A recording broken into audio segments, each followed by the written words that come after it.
आपने पिछले लगभग 30-40 साल या 45 साल से भारत के अंदर आरएसएस के लोगों को ये बोलते हुए सुना होगा कि मुसलमान विदेशी है।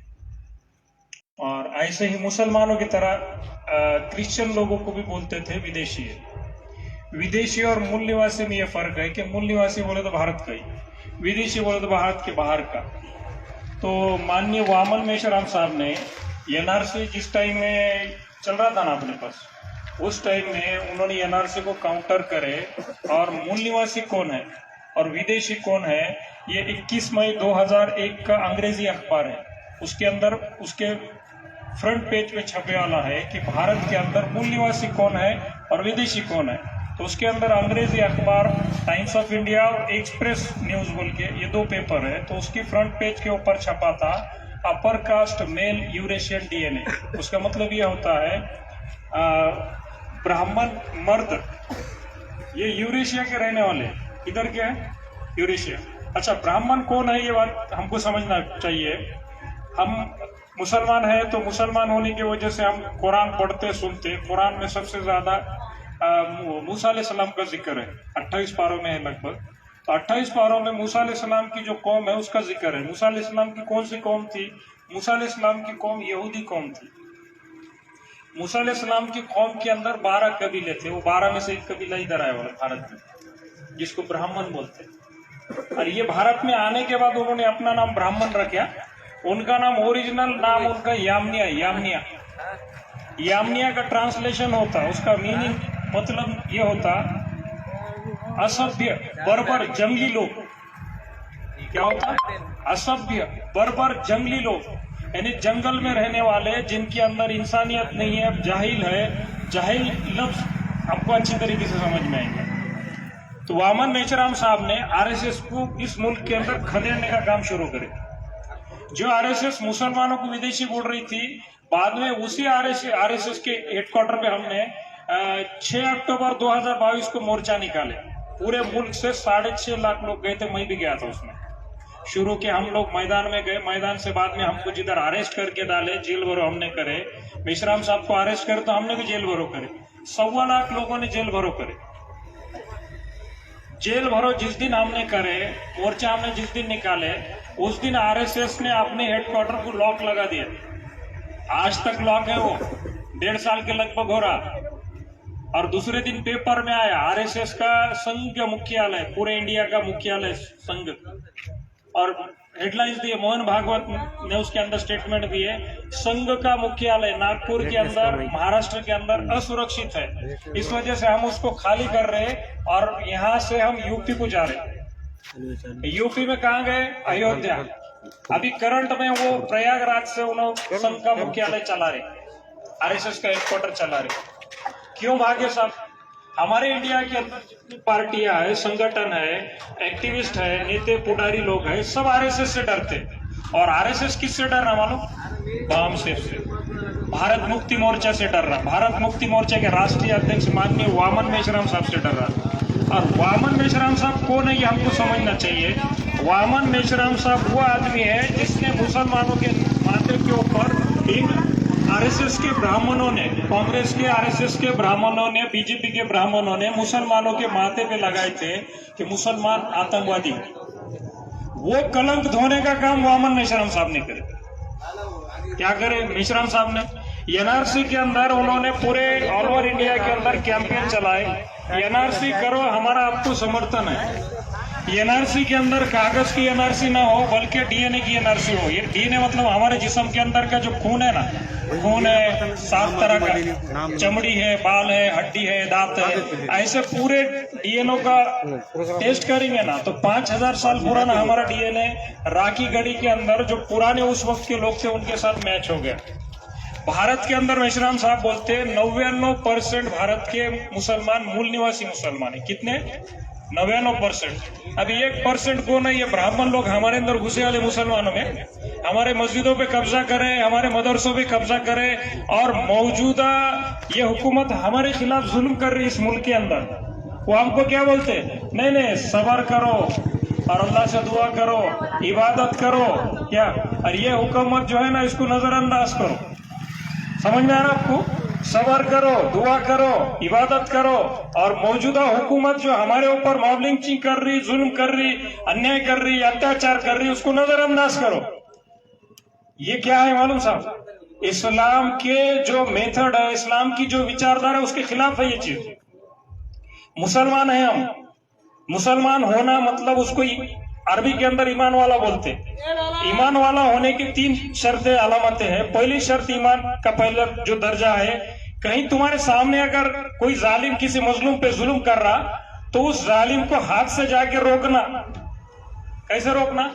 जाना उसके पास खड़े के हाथ से रोकना, ये तुम जुल्म कर रहे मजलूम पे, हम ये चलने नहीं देने वाले तुम्हारा जुल्म। ये इसको इस्लाम के अंदर इसको बोला गया ईमान का पहला दर्जा। दूसरा दर्जा है उस जुल्म को जुबान से रोको। जालिम को जुल्म कर रहा तो उसको जुबान से रोको।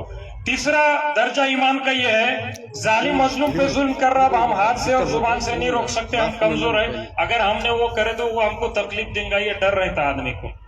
तो अब वो उस जालिम को और उसके जुल्म को बुरा समझना और वहां से निकलना, आगे चले जाना, उस इलाके में जहां पे तुम है आगे चले जाना। जो उस जुल्म को रोक सकता उसको जाके इत्तला देना, उसको भेजना, जाओ जुल्म रोको। ईमान का अर्थ जाए। हम लोग जो इस मुल्क के अंदर है ना मुसलमान, नजरअंदाज करना मतलब वो ईमान के 3 दर्जे में से हम लोग निकल गए। ये सोचो, ये यूरेशियन यामनिया ब्राह्मण जो लोग हैं हमारे भारत के अंदर, वो दाढ़ी टोपी लगा के तुम्हारे सामने मौलवी बन के भी आ जाते, मदरसे भी चलाते, वो सभी मसलकों के अंदर घुसे वाले। मगर हमारे जो ओरिजिनल मुसलमान मौलाना जो लोग हैं, वो उतनी अपनी स्टडी नहीं है उनकी, और उनकी गलती ये हो रही है हमारे ओरिजिनल मौलाना लोगों की या हमारे मुसलमानों की, हम नॉन मुस्लिम लोगों के साथ भाईचारा नहीं कर रहे। एससी के साथ, एसटी के साथ, ओबीसी के साथ, सिखों के साथ, जैन के साथ, लिंगायत के साथ, बुद्धिस्ट के साथ, मराठों के साथ, धनगर के साथ, माली के साथ, जितने हमारे मूल निवासी भाई है ना, उनको हम हिंदू नहीं बोलना। उनको हिंदू अगर बोल दिए, उससे हमारा जो वोट परसेंट है ना हमारे भाइयों का, जो हमारे डीएनए भाई है, Muslim, Sikh, Jain, Buddhist, Lingayat, Christian, SC, ST, OBC, ये लगभग इस मुल्क के अंदर 52, 51% लोग हैं। अगर जैसे हम उनको हिंदू बोलते हैं ना, मुसलमानों के अलावा कि हम हिंदू बोलते हैं वो लोगों को, तो वो लोग क्या होते? 74.5% एससी, एसटी, ओबीसी और अदर माइनॉरिटी मिला के 74.5% का वोट पूरा बम बन के गोद में जाके गिर जाता है। ये राजनीति है। हिंदू ये लफ्ज जो है, ये हिंदू नाम का धर्म नहीं है भारत के अंदर। भारत का जो सुप्रीम कोर्ट है ना, सुप्रीम कोर्ट ने जजमेंट दिया, 2005 का जजमेंट है शायद से, उस जजमेंट के अंदर है कि भारत के अंदर हिंदू नाम का धर्म ही नहीं है। जिसके ऊपर मोहन भागवत का, नरेंद्र मोदी का और अलग अलग जो है बीजेपी के लोगों का भी स्टेटमेंट है कि हिंदू धर्म नहीं है, हिंदू एक जिंदगी जीने का तरीका है। जिंदगी जीने के तरीके को गौरव से कहो हम हिंदू है, ये क्या मामला हो गया? मंदिर बना रहे, मस्जिद बना रहे, ये मंदिर मस्जिद, मुस्लिम हिंदू मुस्लिम, भारत पाकिस्तान, ये लड़ाई लगा के, दंगे फसाद करा के ये अपना वोट बैंक उधर मजबूत कर रहे। दंगा होता ना जिस दिन, दूसरे दिन पेपर में खबर आती, क्या खबर आती? हिंदू और मुसलमान में दंगा हुआ। सुप्रीम कोर्ट बोल रहा भारत में हिंदू नाम का धर्म ही नहीं है। मीडिया क्यों वैसी खबर छाप रहा? अच्छा, मीडिया जो है ना, गांधी जो बोलते हैं ना, गांधी, महात्मा गांधी, गांधी जी लोग बोलते हैं, हमारे मुस्लिम के लोग भी बोलते हैं गांधी जी बहुत अच्छे थे। एक नंबर का बदमाश था, मक्कार आदमी था, जिसने भारत के अंदर कांग्रेस के हाथ में सत्ता मिलना बोल के पाकिस्तान और बांग्लादेश के टुकड़े करा। कांग्रेस इसके अंदर की बहुत बड़ी मास्टरमाइंड है भारत पाकिस्तान के टुकड़े करने के अंदर। वही कांग्रेस ने आज भारत के अंदर ईवीएम मशीन जिसने लाई ना, वो कांग्रेस ही है। कांग्रेस ने 2 मर्तबा ईवीएम में घोटाला करके सरकार बनाई, और सुप्रीम कोर्ट इसके ताल्लुक से, ईवीएम मशीन के ताल्लुक से जो पर्ची दी ना हमने, उसके अंदर हेडलाइन है, सुप्रीम कोर्ट का 8 अक्टूबर 2013 का फैसला है, जजमेंट है, ईवीएम मशीन के जरिए से ईमानदारी से चुनाव ही नहीं हो सकते। ईवीएम मशीन से अगर चुनाव होते ना ईमानदारी से, वीवीपैट की मशीन उसके साथ जो पर्ची देती ना, बटन दबाने के बाद इधर की मशीन से पर्ची निकलती, इधर की मशीन जिसपे बटन दबा रहे ना वहां पे लाइट लगती, इधर की पर्ची देते, पर्ची जो दे रहे ना वो पर्ची की गिनती करने की 100%। चुनाव आयोग को सुप्रीम कोर्ट ने आदेश दिया 100% वो पर्ची की गिनती करो और 100% ईवीएम की और वो पर्चियों की मिलान कराओ, मिला के देखो। चुनाव आयोग क्या कर रहा, बदमाशी। कांग्रेस साथ में मिला ली है चुनाव आयोग की, बीजेपी साथ में मिला ली है। कांग्रेस ने बाद में सुप्रीम कोर्ट के अंदर फैसले ये उनकी याचिका डाली, नहीं नहीं नहीं 100% गिनती नहीं होना, 50% पर्चियों की गिनती करो।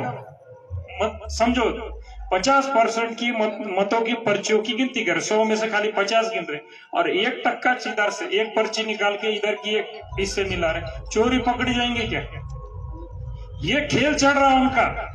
हम जो लोकतंत्र में है ना, हमारे वोट का वैल्यू है साहब। एक आदमी ने वोट दिया ना, जैसा सर ने अभी थोड़ी देर पहले बोले, बीजेपी की अटल बिहारी वाजपेयी की सरकार 13 दिन की सरकार थी, गिर गई, 13 महीने की सरकार थी, गिर गई। ये क्यों हुआ?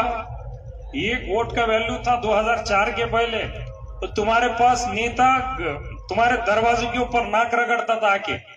अब नेता क्या बोल रहा, बीजेपी के दिन दहाड़े बोल रहे हमको वोट मांगने की और लेने की जरूरत नहीं है, मशीन हमारे पास है, हम जीत के आते, तुम्हारे वोट की जरूरत नहीं है। ऐसा बोल रहे बीजेपी के आमदार खासदार बोल रहे। क्यों बोल रहे?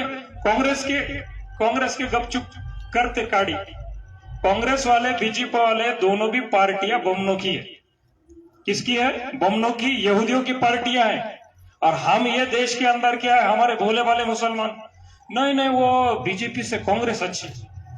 एक नागनाथ है और एक सांपनाथ है, इसके अंदर भी जहर है, इसके अंदर भी जहर है। इसने काटा तो थोड़ा दम से मरता, इसने काटा तो झटके से मरता। क्या दोनों जहरीले खतरनाक जहर है। कांग्रेस जो है, कांग्रेस ने काटी ना तो वो दम से मरता, उन्हें मरता, लेकिन बीजेपी ने काटी ना फौरन से फटक से मरता।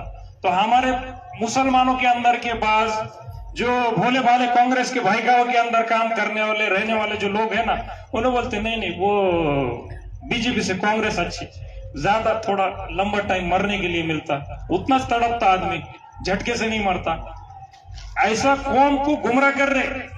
अल्लाह के नबी ने जो करे ना इस पूरी दुनिया के अंदर, अल्लाह के नबी पूरी दुनिया की इंसानियत के लिए नमूना थे, इंसानियत का नमूना, जिसको वामन मेश्राम साहब उनके स्पीच के अंदर कई मरतबा बोले, मोहम्मद पैगंबर जो है ना रहमतुल्लिल आलमीन है, लेकिन मुसलमानों ने एक गलती करे और ब्राह्मणों ने उस गलती का फायदा उठाया। क्या गलती? मुसलमान बोलते खाली हमारे चे मोहम्मद पैगंबर, क्या है हमारे चे मुसलमानों के चे, लेकिन अल्लाह ताला बोल रहे सिर्फ मुसलमानों में, पूरे इंसानियत के। मोहम्मद पैगंबर पूरे इंसानियत के है। मेश्राम साहब बोलते हैं मोहम्मद पैगंबर पूरी दुनिया की इंसानियत के लिए है, लेकिन ब्राह्मणों ने क्या कर दिए, उनके अखलाक और उनका किरदार, उनकी इंसानियत और उनका जो मामला था ना, ये आम दूसरे इंसानों तक ना पहुंचे, उस वजह से उन्होंने प्रचार करे सिर्फ मुसलमानों के। हमको हुजूर पाक सल्लल्लाहु अलैहि वसल्लम के अखलाक, इंसानियत, मसावात, ये चीजों का प्रचार करना चाहिए। भाईचारा, इसको बोलते हैं मसावात। मसावात बोले तो क्या है? बराबरी का मामला। ब्राह्मण लोग और यहूदी लोग ये मसावात को नहीं मानते। मसावत मतलब तुम्हारे पड़ोस में कोई रहता है, उसके दुख सुख बांटना, तुम्हारे उसके साथ दोस्ती करना, खाने पीने का या जो भी हमारा रिलेशन रख सकते उसके साथ अच्छाई का मामला करना, इसको बोलते मसावत। ब्राह्मण लोग और यहूदी लोग क्या करते मालूम? उनके ब्राह्मण और यहूदी लोगों को ही वो अच्छा मामला करते, उनके अलावा के अदर नहीं नहीं हमारे करीब मत आओ, तुम्हारा छियाला भी चलता नहीं, तुम इंसान ने, तुम जानवर से बदतर है। गुजरात में इतने बड़े बड़े दंगे करे, वहां पर मुसलमानों का कत्ले नरसंहार हुआ 2002 में। बाबरी मस्जिद का जो दंगा हुआ उसमें भी मुसलमानों का नरसंहार हुआ। भारत पाकिस्तान डिवाइड होने के पहले और आज तक आरएसएस बनी, वहां से 65-70 हजार दंगे हुए। उस दंगों को कराया गया कि सरकार के अंदर, सत्ता के अंदर ये लोग पहुंच सके ताकत के साथ। SC ST OBC को हिंदू बनाया, अपना वोट बैंक बनाया, और SC ST OBC के जो लोग हैं ना, 6247 जातियां है उनके अंदर, उनका मजहब नहीं है। क्या नहीं है? कोरी दीवार रहती ना, उसमें कौन सा भी कलर मारो चल जाता, तो इन्होंने आके अपना कलर मार दिए। हिंदू का, ब्राह्मणों का। ब्राह्मण कभी भी उसका ब्राह्मण धर्म बोल के प्रचार नहीं करता, हिंदू धर्म बोल के प्रचार करता। मगर आज के टाइम में उनकी मजबूरी ये हो गई 2004 के बाद से, क्योंकि उनको हमारे लोगों ने वोट देना छोड़ दिया, बंद कर दिया। तो अब उनकी सरकार कैसे आएंगी, सेंट्रल में और स्टेट में सरकार कैसे आएगी? उस वजह से उन्होंने ईवीएम मशीन लेकर आए। भाई 2 मिनट रुक जाओ, बात खत्म कर रहे, आपके लिए बात कर रहे, आपके पास आके बात कर रहे। थोड़ा सा वक्त, वहां पे भी गए तो वक्त गुजरने वाला है। तो इन्होंने क्या करे, हमारे मतों की चोरी करने के लिए बाहर के देशों से मशीन लाए। कौन से देश से? दुनिया के बड़े बड़े विकसित देश है, उनके पास से मशीन, और मशीन में लगने वाली चिप, सिम रहता ना मोबाइल के अंदर का, वैसी चिप उसके अंदर लगती, और वो चिप लगा के इन्हों क्या कर रहे हैं, उसको टेम्परिंग भी कर रहे हैं, सेटिंग कर रहे हैं, उसमें कितने किसको देने के, वो इसको इतने, उसको इतने, सब सेटिंग भी हो रहा, और ईवीएम मशीन को हैक भी कर रहे हैं। गोपीनाथ मुंडे को उसका ईवीएम मशीन का गड़बड़ी का 2014 में पूरा डाटा मालूम था कि इसके अंदर ईवीएम मशीन के अंदर अमेरिका का कोई हैकर लाके वो कुटाना करके बीजेपी ने चुनाव जीती, उसलिए गोपीनाथ मुंडे की इन्होंने हत्या करे। दूसरा कारण गोपीनाथ मुंडे की हत्या के पीछे यह कारण था, गोपीनाथ मुंडे जी केंद्र के अंदर ओबीसी का लोकसभा के अंदर मुद्दा उठा रहे थे।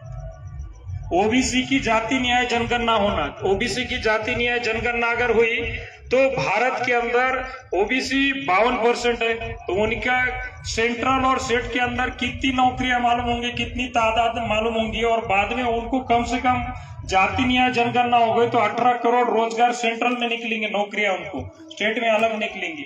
अगर उनको मिला तो हमको मिलेगा, उनको 52% मिल रहा। आज भारत का जो लोकतंत्र जिसको बोलते हैं ना, एक परिवार के अंदर 10 लोग हैं, एक रोटी है तो बराबर सबको रोटी तकसीम होना, हो कोई भूखा नहीं रहना, उसको बोलते लोकतंत्र। अब यहाँ पे कैसा हो गया मालूम क्या, खाली बम्बन पूरी सबकी रोटी खींच के खा रहा, उसको लोकतंत्र नहीं बोलेंगे। लोकतंत्र के आड़ के अंदर राजतंत्र चला रहा, मतलब घरानेशाही चला रहे। राजतंत्र चलाने में देश बर्बाद होता। हमारे देश के अंदर 1947 के आजादी के पहले लोग जो है तो भूखे नहीं मरते थे, गरीबी थी, भूखे नहीं मरते थे। आज भूखमरी की इतनी संख्या बढ़ गई, लोग गरीब हो गए, भूखे हो गए, भूखे पेट सो रहे। 83 करोड़ लोग भारत के अंदर आधा पेट या भूखा पेट सोते। इसका प्रमुख कारण, मेन कारण ईवीएम मशीन। आज ईवीएम मशीन ने हमारे देश के अंदर हमारे जो मूल निवासी लोग हैं, इनका वोट का वैल्यू 0 कर दी। हमारे वोट के वैल्यू को अगर वापस लाना है, इसके लिए आजादी की लड़ाई लड़ना पड़ेगी। 1956 के अंदर, 2 मिनट में खत्म कर, 1956 के अंदर डॉक्टर बाबा साहेब अम्बेडकर ने बोले थे, हमने हमारे लोगों के, समझो, हमने हमारे लोगों की आजादी के लिए हमने लड़ाई लड़ी। हम गुलाम थे। गुलाम किसके थे? पहले गुलाम मुगलों के थे, दूसरे गुलाम बमनों के थे। अंग्रेज जो है, अंग्रेजों ने मुगलों और ब्राह्मणों को गुलाम बनाया था। ऊपर के पोस्ट पे अंग्रेज थे, अंग्रेजों ने मुगल और ब्राह्मणों को गुलाम बनाया था, हम उनके नीचे के गुलाम थे। तो डॉक्टर बाबा साहेब अम्बेडकर ने बोले, पहले हम ये ब्राह्मणों की और मुगलों की गुलामी से हम आजाद होंगे। मुगल तो कमजोर हो गए, ब्राह्मणों की गुलामी से आजाद होंगे, उसके बाद हम अंग्रेजों की गुलामी से आजाद खुद ब खुद हो जाएंगे, क्योंकि हम पढ़ लिख जाएंगे, हम हमारे हक अधिकार के ताल्लुक से एक होकर लड़ने वाले हो जाएंगे। इस्लाम का भी मैसेज है, अल्लाह के नबी ने जो 23 साल मक्के के अंदर जो जालिम लोगों की, मक्के के ऊपर जो अरब कंट्री के अंदर मक्के पे जो हुकूमत थी ना जालिमों की, आप हिस्ट्री उठाओ, औरतों के साथ में जो जुल्म होता था ना, उसका एक नक्शा 2002 के गुजरात के दंगे है। औरतों का पेट फाड़ा जाना, सीने काटना, बलात्कार करना, बच्चों का कत्लेआम होना, उम्र दराज लोगों का कत्लेआम होना, ऐसा मामला उस वक्त में हुजूर पाक सल्लल्लाहु अलैहि वसल्लम के नबुवत में मिलने के पहले का मामला था। मक्के का इतना जुल्म होता था, कमजोर को सताया जाता था, मजलूम को सताया जाता था, और उनके ऊपर जुल्म अन्याय अत्याचार किया जाता था। तो अल्लाह के नबी ने वो लड़ाई लड़ी गुलामों को आजाद कराने की और इंसाफ दिलाने के लिए। ये मामला दुनियाई सतह का मामला है, अल्लाह के नबी का, वहां का, मक्के का, सिर्फ मुसलमानों का मामला नहीं है। 23 साल की लड़ाई लड़के जालिमों को हटाए और मजलूमों की सत्ता मक्के के अंदर स्थापित करे। ये बहुत बड़ा रिवॉल्यूशन लेके अल्लाह के नबी ने, मगर उसको इस्लाम की मुसलमानों तक ही सीमित रखा जाता। बिल्कुल ऐसा ही रिवॉल्यूशन हमें इस भारत के अंदर मजलूमों की सरकार चाहिए। कमजोर सरकार रहेंगी तो वो जनता के काम करती, मजबूत सरकार रहेंगी ना तो जनता पे जुल्म करती, महंगाई करती, बेरोजगारी बढ़ाती, जुल्म अन्याय अत्याचार करती, मॉब लिंचिंग करती। एक मुसलमान को खंबे से बांधा जा रहा, 10-20 लोग बांध रहे, वीडियो बना रहे, मार रहे, उसको नारे लगाने लगा रहे, उसका वीडियो बना के वायरल कर रहे।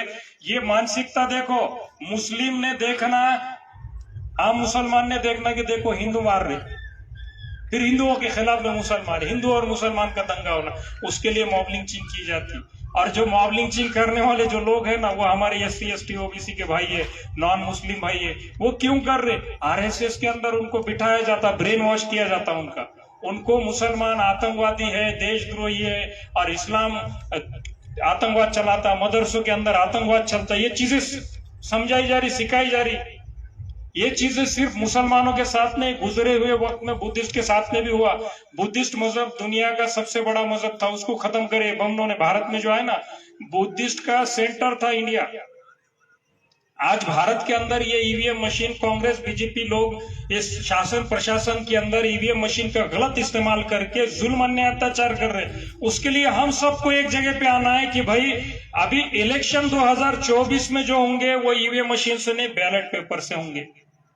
EVM मशीन जालिम है और हम अगर खामोश बैठ के उसका विरोध नहीं करेंगे और खामोश बैठेंगे तो हम ईमान के जो 3 दर्जे है ना, वो 3 दर्जे बोला मैंने, चौथा जो बोला ना, बोलने का रहा मेरा, अल्लाह ताला, नबी और इस्लाम की नजर में वो शख्स जो जालिम के सामने खड़ा है, जालिम को देख रहा मजलूम पे जुल्म कर रहा और खामोश इख्तियार करके खड़ा है, न जालिम को रोकता न मजलूम की मदद करता, अल्लाह ताला की नजर में, इस्लाम की नजर में, नबी की नजर में जालिम का साथी है।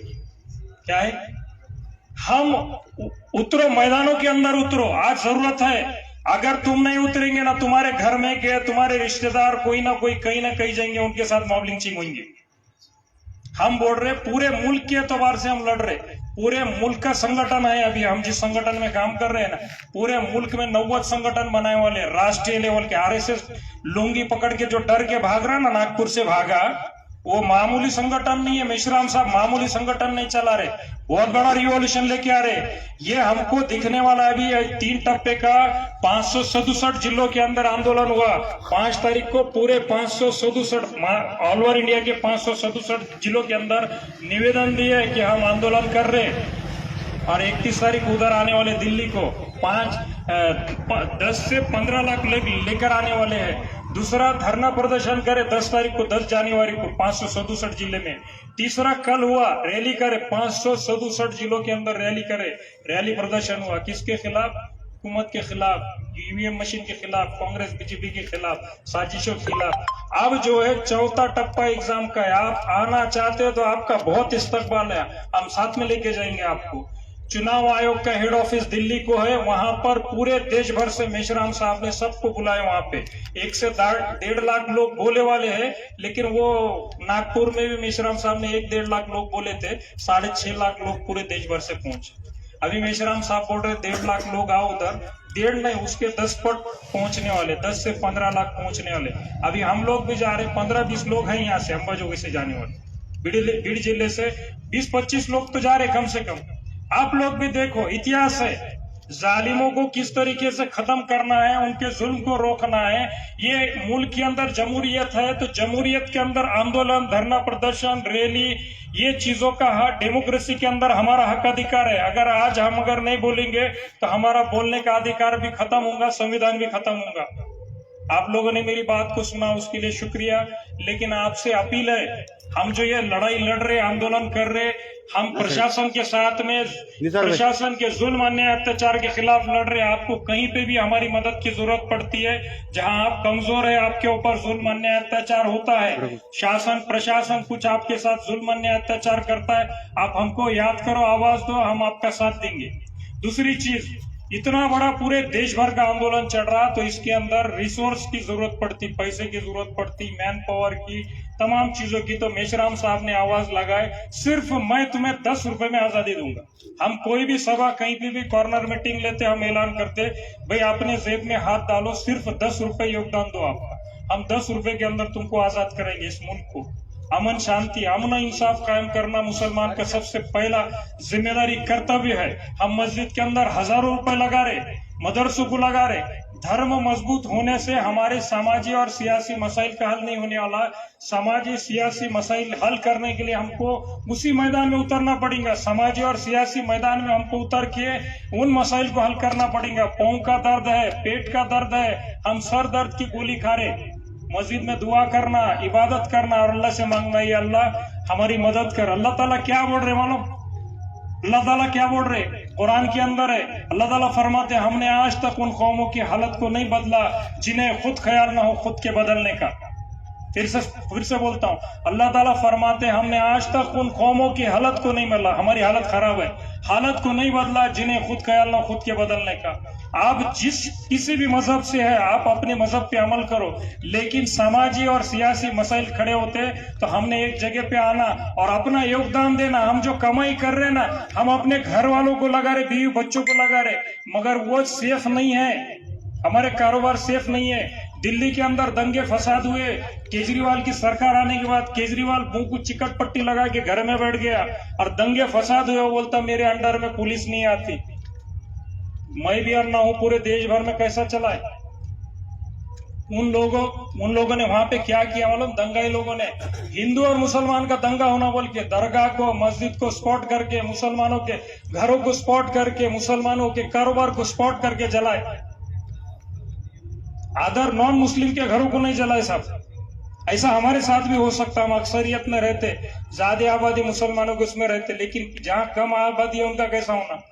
आज त्रिपुरा के अंदर क्या मामला हुआ, उन औरतों की धिंड निकाले।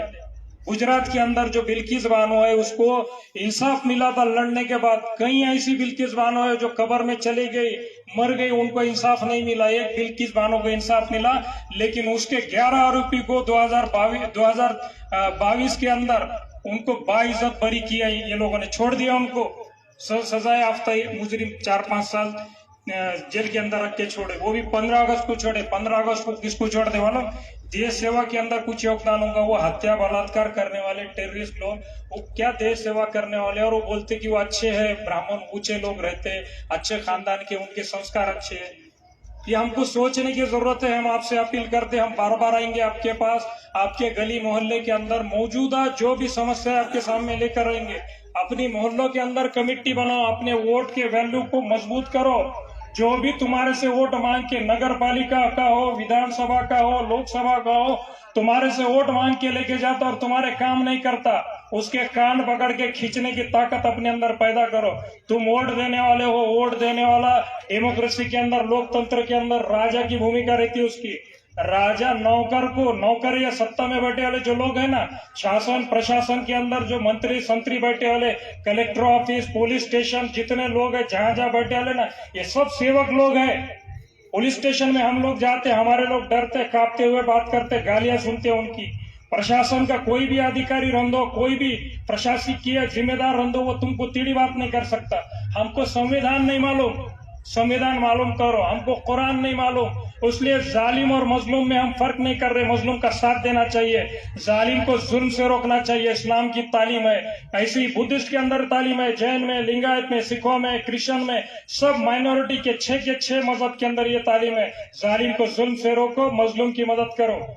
हम आपस में भाईचारा करो। हमारे कोई भी भाई रंधो, नॉन मुस्लिम, सिर्फ बम्बन छोड़ के, सिर्फ बम्बन छोड़ के, बम्बन यहूदी छोड़ के, उनके अलावा सबके साथ भाईचारा करो। आपने मेरी बात को सुना और मुझे बोलने का मौका दिया, उसके लिए धन्यवाद, शुक्रिया। जय मूल्य।